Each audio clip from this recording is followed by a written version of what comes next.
and her panel. So, as you've seen, the format for this afternoon is a little bit different in the sense that we pick an overall topic and then we look at it from two different lenses. In this next conversation, that is exactly what we are going to do. Now, throughout the day, we focused quite high level in terms of some strategic imperatives, what we think should happen, what we think shouldn't happen. But in the next series of two conversations, which are going to be guided by yours truly, we're going to look at the lens from an investor perspective, or look through the lens from an investor perspective, and then from the perspective of those who create, who are the creators of the art and the industries that we have come to appreciate so much. So that's what we're going to be doing. I'm going to start, however, at first with those who are responsible for the money. Remember, the conversation we're having these 2 days is all about the money, how much of it, how to get the best out of it for the creative industries, and to make sure that we are preserving cultural heritages as well. So, ladies and gentlemen, colleagues and friends, please, please, please help me in welcoming on stage Abdullah Al-Rashid, Director of Iثراء, Riyad Al-Zamil, Founder and Chairman of Raz Holding Group, Suzanna Bala, Co-Founder and Partner of Creators Fund, and Severin Zuckmeyer, Founder of New Renaissance Ventures. Lady and gentlemen, please have a seat. Before I say another word, I have to say I'm so excited that I'm not the only lady on the stage. So really good to have you join me, Suzanna. No affront to you gentlemen, of course. You're quite charming, but it's just lovely to have another woman to join this conversation. So let's get straight into it. We never have huge amounts of time, so we're going to keep a close eye on the timing if we may. Let's first begin with you, Abdullah, if I may. I'm just going to go in the order in which you're seated for no other reason than that's the order in which you're seated. So, one of the key questions that one always wants to consider is the how. When you are looking and considering something to invest in, how are you going about the process of identifying that this is a good candidate for us to put our money in? Well, first of all, let me start by thanking you and the organizers for hosting this and for the invitation. Maybe I start off with just setting the premise. We are a non-traditional investor, maybe not even an investor in the sense of the financial sense, because we are a non-profit cultural institution primarily. But we do call these things, we do call our activities as investments because we think we bring a unique lens into how we invest into capital, human capabilities, talent, and etc.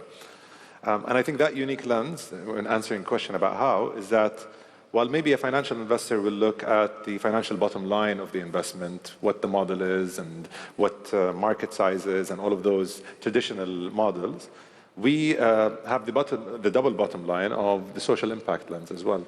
And we are able to take risks as a non-profit institution that are different from financially driven institutions. And so if we find a bold, creative, a talent, an idea that may be not so mature in terms of its market potential, but has a social return that is valuable enough, we do invest in it. And we have many examples of this. We do various programs. We do something called challenges, right, where we bring in non-entrepreneurs to solve world challenges from their creative and cultural lens and inject seed capital into their projects so that they can take those and manifest them. We also partner with many institutions in order to take that daring step that I would say into reality. I always joke that Iثراء is the place where you can take a project that you think about that has no financial return, and you maybe don't have the financial language yet, but you're very excited by it. And I joke that this, imagine that you're somebody who's excited by wearing a thobe that illuminates in the dark, right? And that, in my layman opinion, is a poor market idea. Like, there are not many people that are interested in that. We will invest in that. And we will take you on a journey to creating a thobe that illuminates in the dark that probably nobody will wear except for you.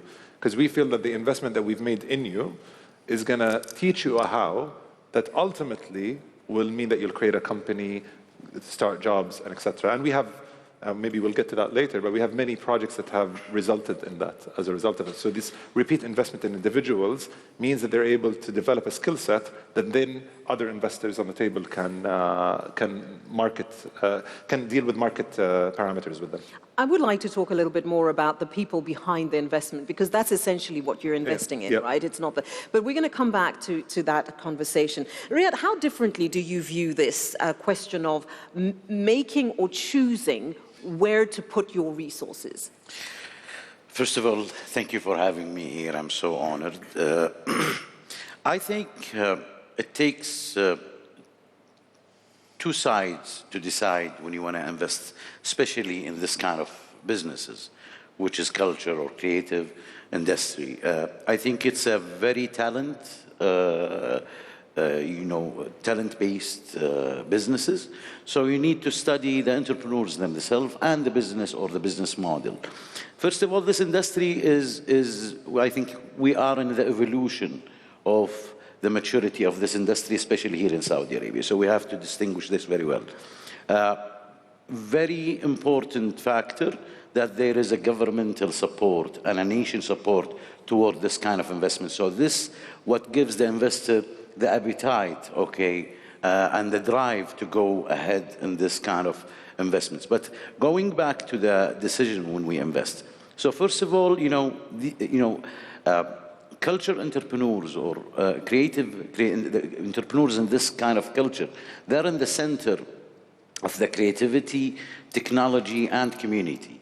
So you need to be sure that the guys are not, just focusing without knowing what's going around them. So, validating the entrepreneurs themselves and their drive and their passion, it's very important. This is first. Second, you need to just look at the business model, where here comes the difficulty. Maybe Abdullah mentioned very important, it's easy for non-profit to go ahead in these businesses, but it's not easy for, an investment firms to go to this business because of, there is three major differences between normal business and this kind of business. First of all, the asset class. Normal business, SMEs, you can validate, you know what is the assets, what's the machinery, whatever. But when it comes to this kind of businesses, which is in the culture, you're talking about intangibility, you're talking about IPs, you're talking about future impact. This is number one. Number two, the risk, getting along with this kind of investments. It's a totally different risk averse, because you need also to validate, the impact on society. And here where I say, if you don't have the belief that this kind of investment, it has to have an ROIS, return on investments and society.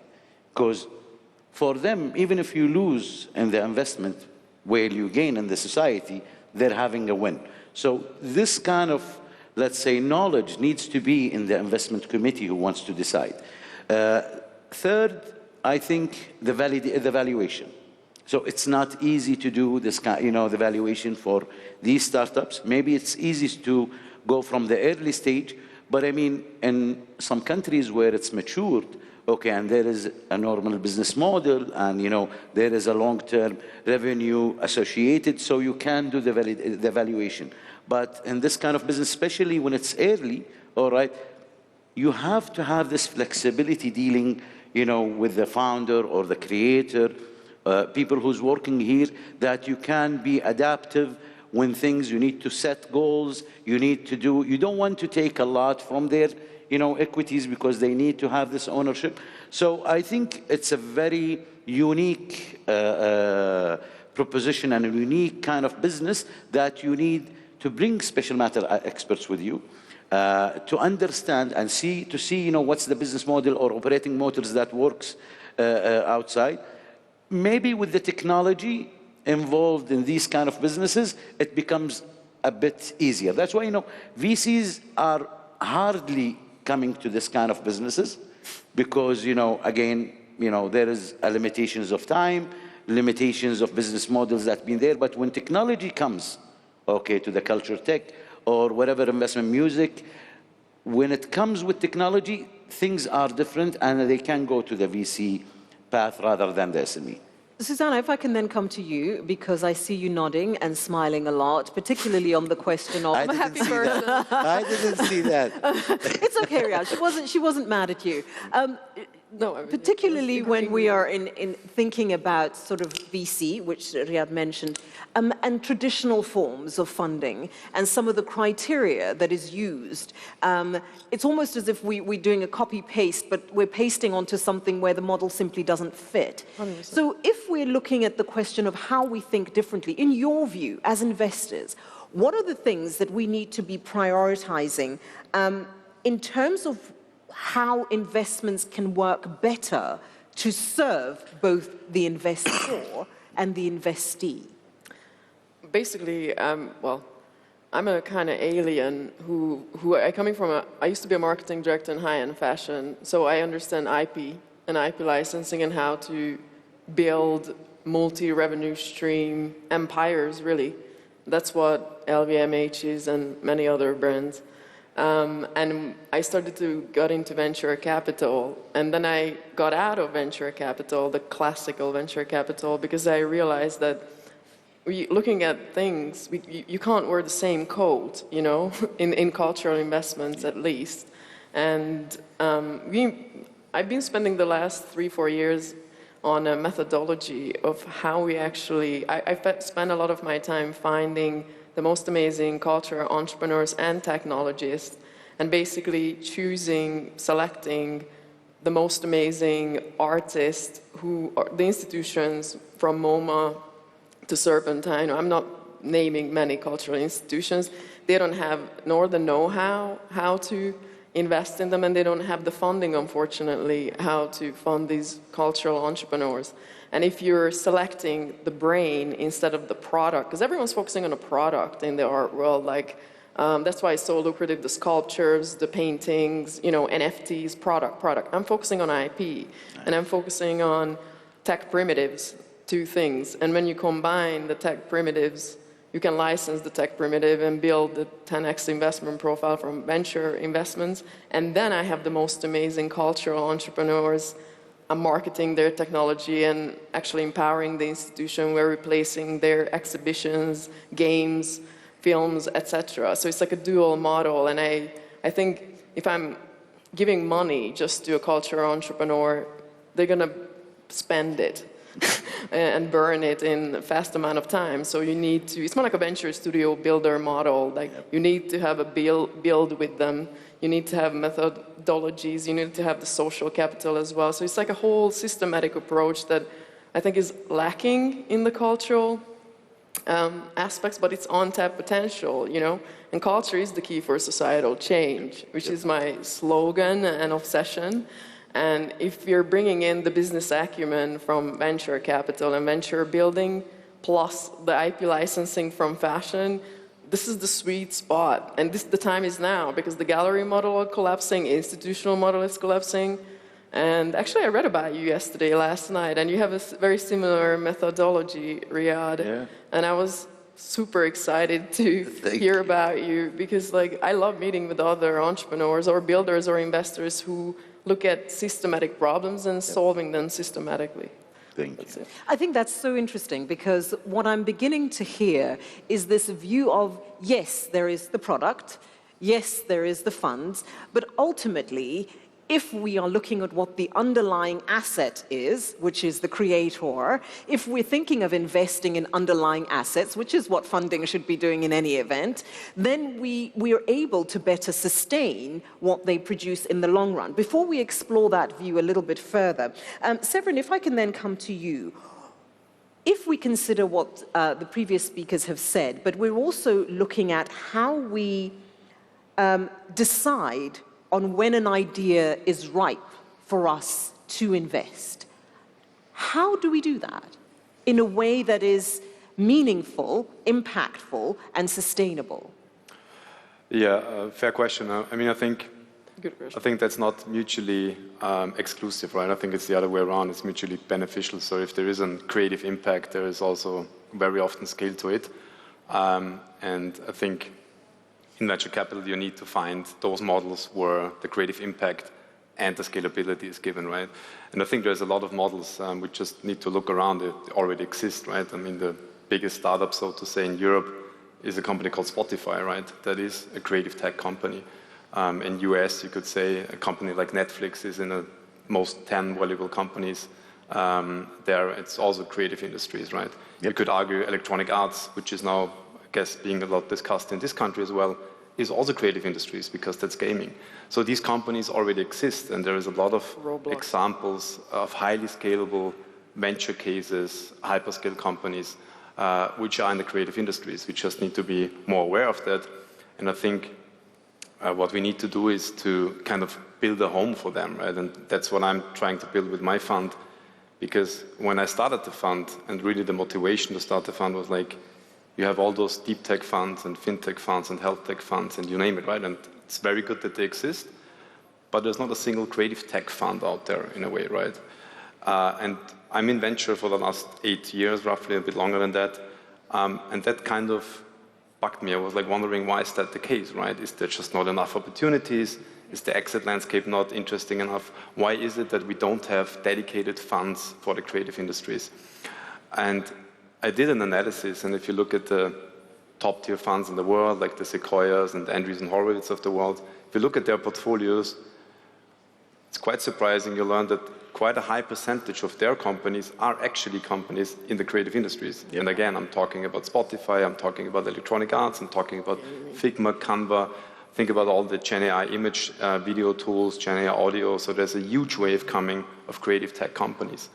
They're just not labeled as them. So is that then the key here? Is it less about what and the less about how you're thinking about the what, if you will? Yes. And I'd like to get your views on that, Severin, but also if I can come back to you, Riyadh, and explore that notion a little bit further, because I think there's a gap here which we haven't spoken about today, and I think it's emerging now. So please go ahead. Severin, you. Yes, you. Yeah, I mean, just as I said, right? I mean,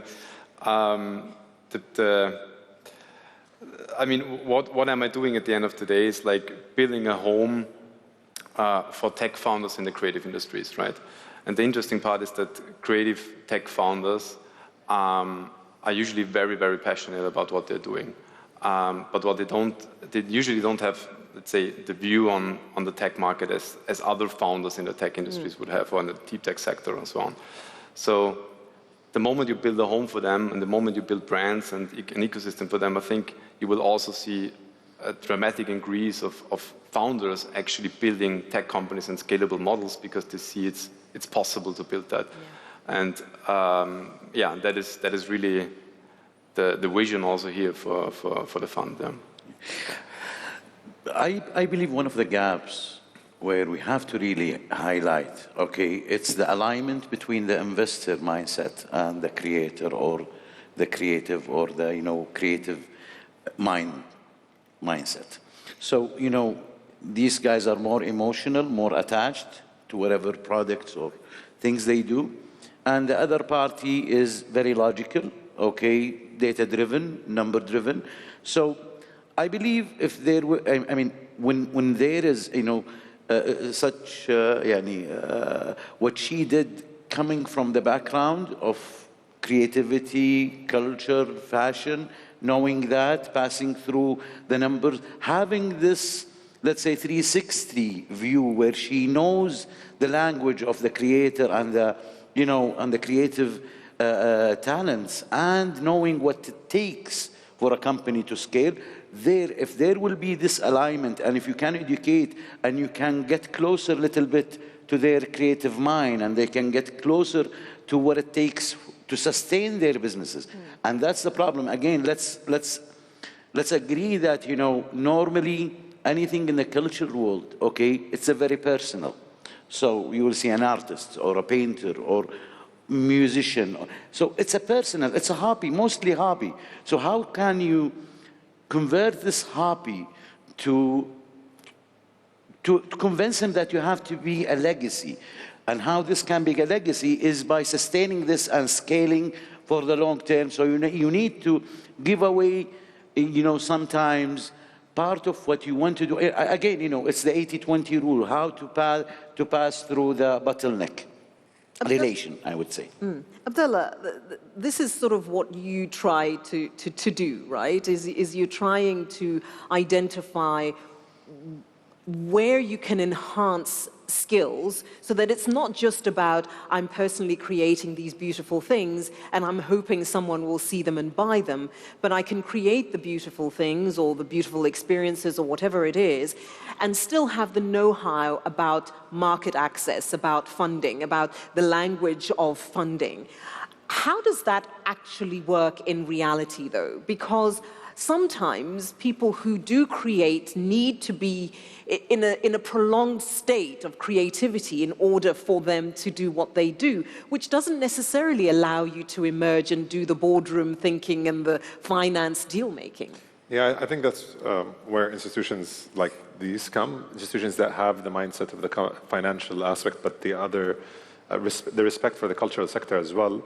So I'd say, for example, in Ithra, I'd say we specialize in creating first-time entrepreneurs, right? And so maybe deal flows for funds require these entrepreneurs to be ready. I'll take an example. We have a big program with the Cultural Development Fund of Saudi over the last multiple years. Now, rather than just being a regular fund or a seed investment to a project, we require an intensive filtration and immersion process right before you get the fund that requires you to open a company. Many of them haven't even thought about a company. They just have a product, they don't have a company. After they create the company, we talk about the financial, but also the cultural impact. We try to weigh both. If they are not able to provide the financial acumen and business acumen that they need, we supplement that through the support that they can get. So sometimes the artist doesn't need to be the manager and the CEO, but they can be the creative director of that company rather than being the financial. Sometimes they do have that capability. And that's created over 600 jobs in the last 3 years, created over 50 companies, just from this, I'm going to call medium-sized program that's done in collaboration with the Cultural Development Fund. And so I feel like the ecosystem as a whole needs to look at the entrepreneur, to answer your question, so that entities are taking the risk on the entrepreneur at this stage, entities are taking the risk with the investment at a very early stage, and entities are scaling the investment later on. Suzanna, the next question then is, if we are looking at creating an environment in which funding becomes more readily available because it is more considerate in taking all of these things into account, so suddenly more money becomes available, how are we then going to do what Abdullah is trying to do, but at scale, so that we have enough uptake of that funding to build upon? How do we build the pipeline? So I did something reversed. I just used my case. I don't know, I can't answer to that question generally speaking, but this is the way I realized how I can scale. I did the reverse system, what venture capitalists do. You raise a fund on a thesis and you find deal flow, I did other way around. I found deal flow, the most amazing creatives who are exhibiting on the highest institutional level. And I started to build an investment thesis based upon their IPs and the tech primitives that we scouted, and then now build a fund, and we have a venture studio. So you have the methodology, you have the brain, you have the marketing power, and then now you can scale, at scale, 15 ways, for instance, because we scouted 15 of these. I call it world-building projects, because, for instance, it can go on for years. One of them started 3 years ago, and it's still an ongoing project. And I didn't invest in it, but unfortunately I didn't meet them at the time. I would have immediately now. Fantastic artistic duo called Operator. And they couldn't find investors, so they invested their own money to build a technology that allows choreography pieces to become digital art pieces. They launched a beautiful collection. And now they're licensing the technology to the Parisian Ballet House. They just exhibited in Hong Kong Art Basel. And they have a recurring revenues on three revenue stream: tech, primitive, the culture production, and the digital art. And then now they go to fashion, revenue stream, revenue stream, revenue stream. So this is how I'm thinking, because if you ever were a marketing person, my first question that I want to answer, who's my customer? And then I go backwards. I always have a backwards way of thinking. That's how I think you can scale. If you build a fund, that's cool, you have the money. But do you have the methodology? Do you have the talent? And I don't know, I just did it all the way around. That's my answer to the question. I don't know if I answered correctly. No, I don't think there's a right or a wrong answer. I think that there is an answer, which is what encourages us to think differently about the spaces that we're in. So let's talk for a moment then about diversity. We know if you're looking at stock exchanges everywhere, ESG is a big thing. It's about, the environment, yes, social governance. If we can focus on the social for just a moment, it's about diversity in terms of the who, in the people, whether it's gender, whether it's upbringing, whether it's culture, and all of these things.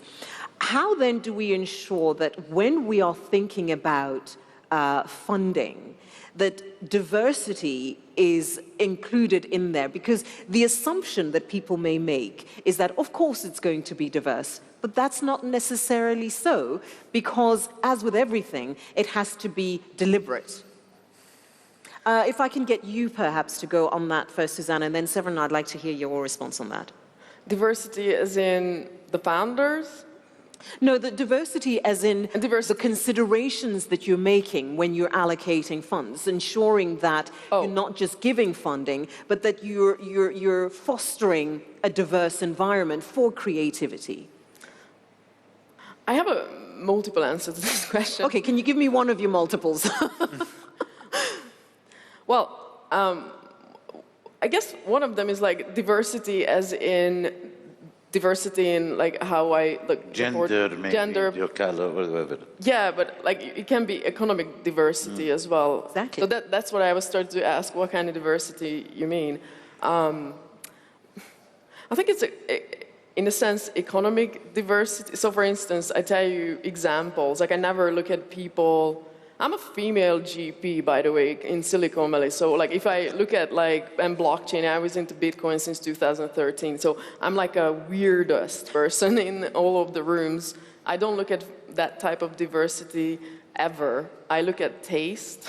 Like, I don't know, if you have good taste and you have a good nose, one of my Swedish friend, he's my mentor, Suzana, you have a really good nose. Like if you work in fashion, work in culture, diversity, for me, I don't look at Gabriel Massan is a black artist from Brazil and I'm gonna invest in him so I can tick boxes of diversity. I'm looking at talent, but they're all over the world because I don't know, international amazing artists you can find them across the globe.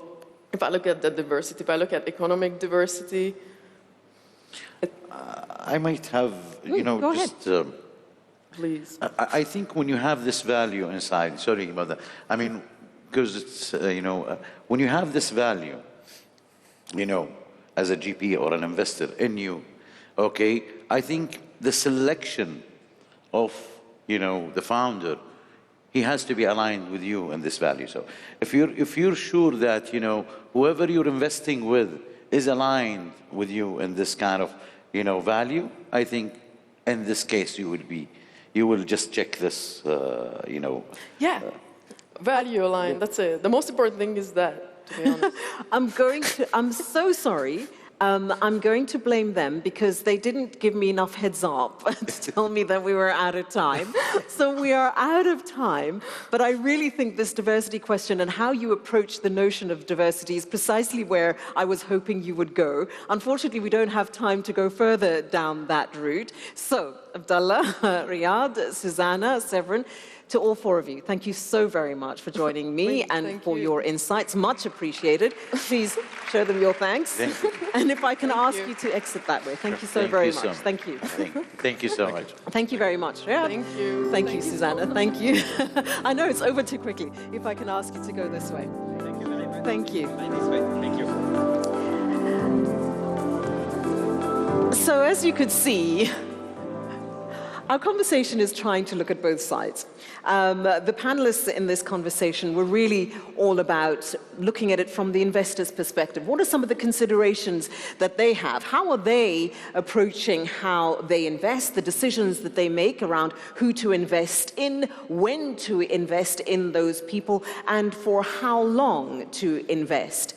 Our next conversation is going to be focused on the creator, and those who are driving the creative industries and some of the considerations which they have to make whenever they are looking at how they source funds, how they allocate funds amongst themselves, and how they ensure that they're better able to disperse those funds so that there's longevity and sustainability. To have that conversation with me, please welcome, very, very warmly indeed, Her Royal Highness Princess Noura Al Saud, founder of Rukun Creative Exchange and CEO and co-founder of Al Mashtal. Her Highness Princess Fakhda Al Saud, cultural strategist and co-founder of Panther Holdings, and Charlie Wall-Andrews, Assistant Professor of Creative Industries at Toronto Metropolitan University. To all three of you, please take a seat. Do I need to tell you how excited I am right now? Because not only amazing women, but they're all women. Yeah. So, okay, I'm really, really excited. Ladies, what an absolute pleasure to have you on the stage with me this afternoon. I hope you had a chance to listen to the previous conversation that we had, because I think some of those issues become quite pertinent when we are looking at the lens or through the lens of the creator and those who are driving the creative industries. In other words, leading like yourselves are. Let's begin with perhaps a very basic question, Your Royal Highness, if I may. When we are thinking about creatives, what is it really that they need when we are looking at funding for them? Well, I always say that, yes, finance matters, but there is many other things that need to be there beyond the money itself. So there needs to be structure within the creative entrepreneur, and then structure within the ecosystem. So the creative entrepreneur, I always say, needs to have the 3 C's. So clarity, continuity, and credibility. They need to be clear on exactly where it is they're going, what they're doing, and what they want to put out.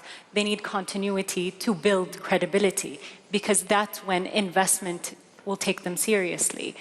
But beyond that, there needs to be an ecosystem that is there, that is reliable, that they can build upon, because they require a lot of collaborators. They require a lot of systems and policies that can help them thrive and grow, especially in a new industry that's still growing. So when we look at the ecosystem as a whole, funding is one part of it. Yes, it'll take them to a point, but beyond that, there needs to be institutions, policies, systems, and support that goes beyond the funding itself. Princess Fakhda, one of the things that I think you can all appreciate is what the needs are in the way that you've described, but an also recognition that not all entrepreneurs or creators are going to have that ability to discern that immediately. They're not necessarily going to know about how do they process some of that thinking and ensure that they themselves have it. How then do we need to think differently about better supporting them to ensure that we are clear about what Princess Noura has described, that there is this sort of stack, if you will, that you need to try to think about. If you're not filling that role yourself, can you get somebody else to help you support that? How do we better support them in that space? Well, funny enough, we were just discussing this earlier. Oh, great. So you've got the perfect answer. Oh, no, don't put me on the spot. But so having platforms and having networks that supports entrepreneurs and from a business angle to actually give them the space and the breadth to build that creativity that you're building that business model on. For institutes like Al-Mashtal and incubators like that are needed, but that's just one point, and then you have the funding, that's another, which you need creative funding and creative investors to come in and understand what that entrepreneur is going to be building. And then the third thing is the roadmap. So after I give them those tools, and after I give them that money, do I just leave them in that field? Sometimes you need hand-holding, and sometimes you need partnerships. Collaboration, I think, is a key to entrepreneurial ventures. And you're not an island on your own.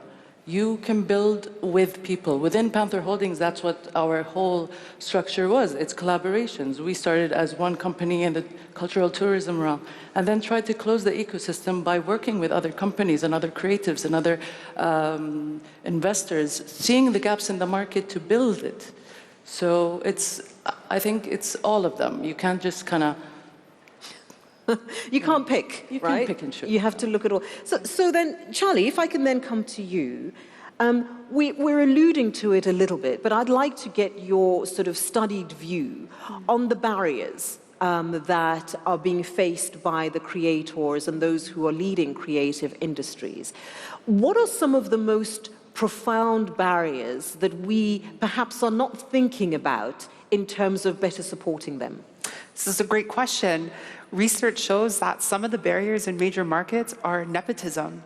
Being able to enter an industry, not being able to have access to the right networks are huge barriers. But of course, funding, lack of access to mentorship are aspects that artists aren't always privileged to benefit from, which is why in my research, I've created an incubator in Canada. In my mapping, and I love that we're using the word ecosystem because this is critical.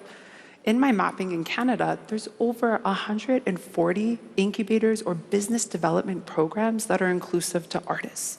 Among that sample, 4 of them are for equity seeking, so for women or for those that are immigrants or newcomers to the country, right? All looking to have creative careers and have aspirations. Of those 4, I've created 3. So I can know from studying applicants to the program, their ambitions, their dreams, what their goals are, and looking at final reports that mentorship matters.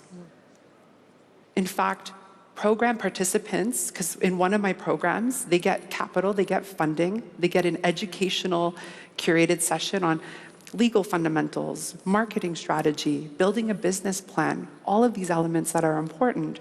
But when asking, would you have done this program without access to funding? Majority had said yes, simply because of the mentorship component and the community building, which are key components that are really under-recognized, especially as a creative. We were speaking before, like how lonely it can be. Yeah. So when you can become part of community and have peer support, that helps remove barriers to entry. Let's then expand a little bit on the ecosystems that you were just talking about. I think all of you have spoken very eloquently about what needs to happen to better support entrepreneurs. So the suggestion is that it's not that we don't know, but there perhaps is some disconnect between what we know and what actually happens in real terms, which comes to the ecosystem. So what is missing in the creation, development of this ecosystem, Charlie? I think from a theoretical point of view, we talk about ecosystem, but what does that really mean? So when you look at entrepreneurship theory and what ecosystem framing looks like, what Princess Nora has shared, institutions, finance are core components. You cannot have a successful creative economy if the infrastructure or if the ecosystem is weak in one of those elements. And when all of the systematic conditions of an ecosystem are supported, invested in, then the artist can thrive. Everybody can thrive. And when that happens, and this is from the Global Entrepreneurship Monitor, GEM, this is what they do to measure entrepreneurship. If we applied that same framework to creative industries, you would have a productive creative economy. When that happens, there's more output. And when there's more output, there's more value creation that circulates into the economy. So to what degree has there been a mapping of the ecosystem? So are we then suggesting, Princess Noura, if you can maybe address this. In fact, I'd like you as well, Princess Fakhreh, to address this. Are we then thinking maybe that we need to not stop fully, but perhaps look at the foundations of what we're trying to build, right? And say, well, in fact, we talk about ecosystem, but how do these ecosystems actually look? Are they fit for purpose, to your point? Yes, no, how do we fix that? And then how do we link people to those ecosystems? So in your view, what are the ecosystems potentially lacking? And I know it's not going to be, you can't answer everything, but for you, the spaces that you think are key. Well, I can only speak from my own experience and what I've learned, because I started as a creator. I started as design, and I wanted to open my own design studio. Now, I studied design, so I know how to do that, but I was never taught how to actually build and run a design studio. That's a completely different skill set that I needed. And I learned in the very hard and harsh, difficult way that I don't have that. And what I learned going through is when I met with other designers who had companies and built businesses around that, is that we were all going through the same things. And I was saying, well, where are you? If we knew each other, if we spoke and shared our challenges, we could have come up with a solution together. Each one of us has learned something, I'm sure, across the way. And having that space to come together, to speak, to know each other, would have been invaluable for me at the time starting out. Because, like Dr. Charlie said, and Princess Fakhreh, collaboration is really important. We cannot build the whole company or my whole ecosystem by myself. I need someone to help me market my products. I need someone to maybe tell my story, photograph it, help me get into exhibitions. And finding these people is very difficult. And us as creative entrepreneurs, we're usually very closed off, we're shy, we're in our own world. So going out is very difficult, and it's part of the process. And I think having access to that is a big part of that ecosystem. And of course, building your professional development is the second part. But I think the first major important step, if I were to say, is finding your peers, your collaborators, your biggest supporters within the ecosystem. Charlie, I'm going to come to you because I see your head doing a lot of movement. So I'm going to come to you in just a moment. But Princess Fakhreh, what are your views on that? Well, I agree with what the ladies have said, but I also think there's a conversation that needs to happen. When it comes to infrastructure, it's always a top-down perspective. You build the infrastructure, you build the capabilities, you build, but you build it for the creatives that you're really coming into the room and discussing it with. So there should be a bottom-up foundational aspect as well. It has to be a collaboration from institutions and creatives to come up with that ecosystem. You cannot impose that ecosystem when you don't understand how am I going to go through it. We've had a lot of issues dealing and maneuvering in a structure that wasn't built for us creatives, but it was built for investors in creatives, for technology, for economy, but for the creative world to kind of foster us, we needed also creative foundations. So it's a conversation also from those who are building and those who are creating. I want to come back to those who are building in just a moment. But Charlie, can I have your view on that? Because I could see that you were feeling quite animated around points that were being made by both ladies. This is, I think, the key takeaway of the summit, is strengthening the ecosystem, which essentially is interconnectedness of all aspects. The artists, the intermediary services, leadership, it all has to come to fruition. And so as we're all speaking, I'm thinking, is there an ecosystem task force in the creative sector for the country that brings together key players to help ensure this interconnectedness and advise on the governance of this ecosystem? Well, I think this conference is quite interesting as a concept and how we can work on that. Absolutely. In fact, you took me to my next question, because that also requires investment, right? It doesn't just happen because we're like, oh yes, we need an ecosystem, and suddenly the ecosystem emerges. But when we are looking at investors, the next question that investors are going to ask you is like, well, how far do you want me to go? Do you want me to put food on people's tables to make sure that they're available? It sounds like I'm saying it tongue-in-cheek and as a joke, but perhaps it's not. Because in reality, oftentimes artists or creators need additional support more than just the infrastructure. You know, because of their creative process, they need help in terms of life. Whether it's, you know, food or, I don't know, other elements of their lives in order to be able to conduct their creative process, because those processes are not all the same.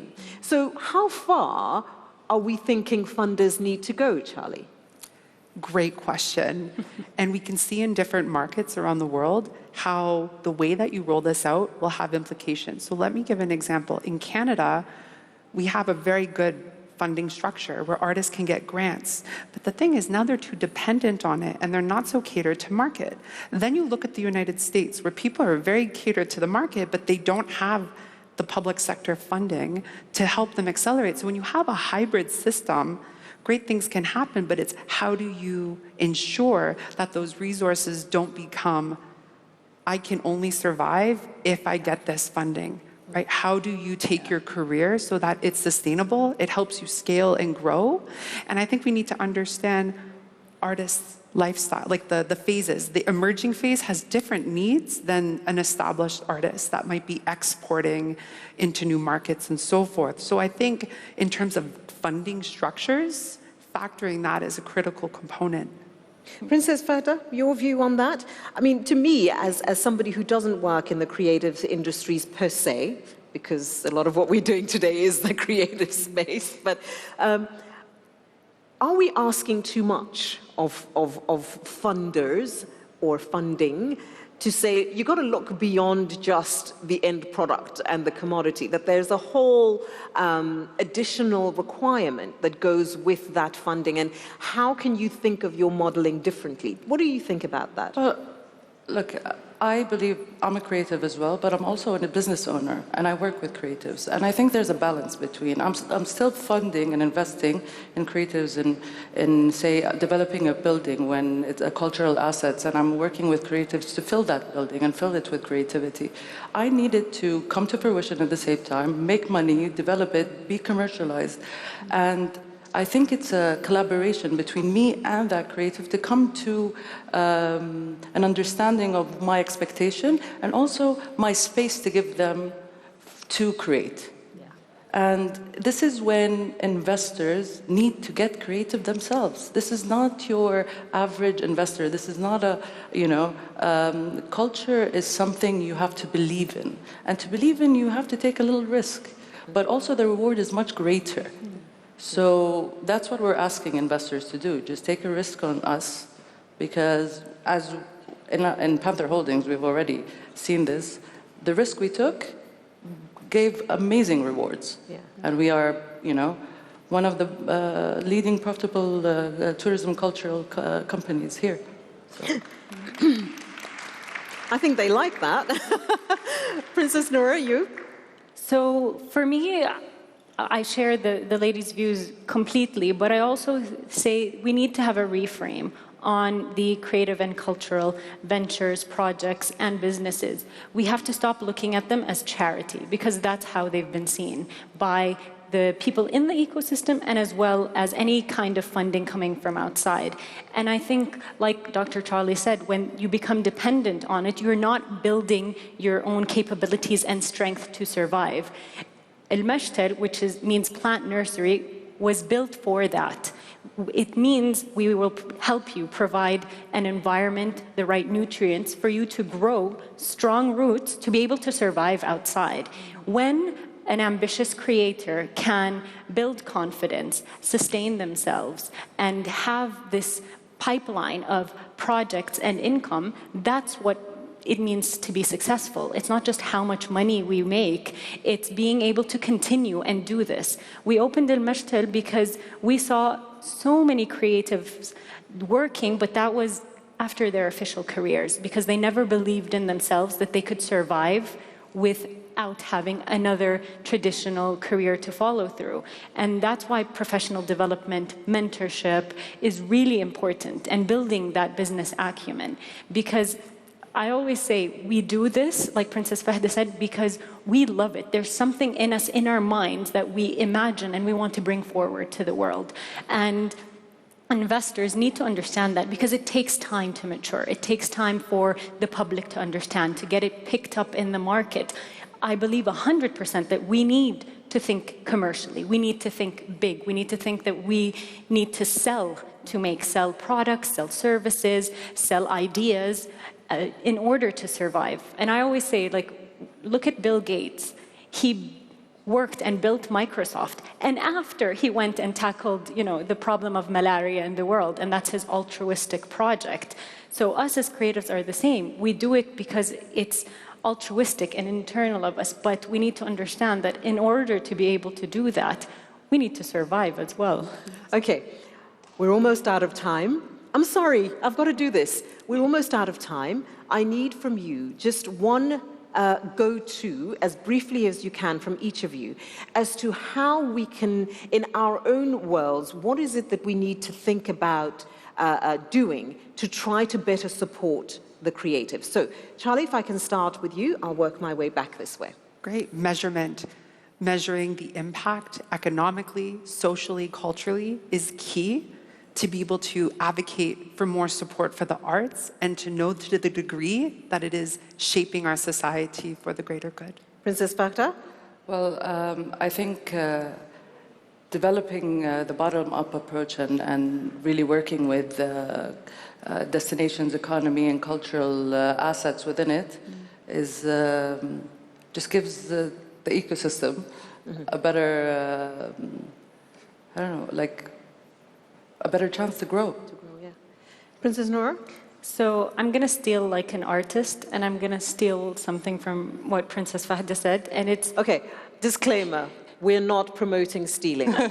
Thank you. Please go ahead. Definitely not. But it's take a risk. Us as creatives, we are putting ourselves out there. We're taking risks, but also investors, institutions, take a risk on us as well, and I guarantee we will deliver.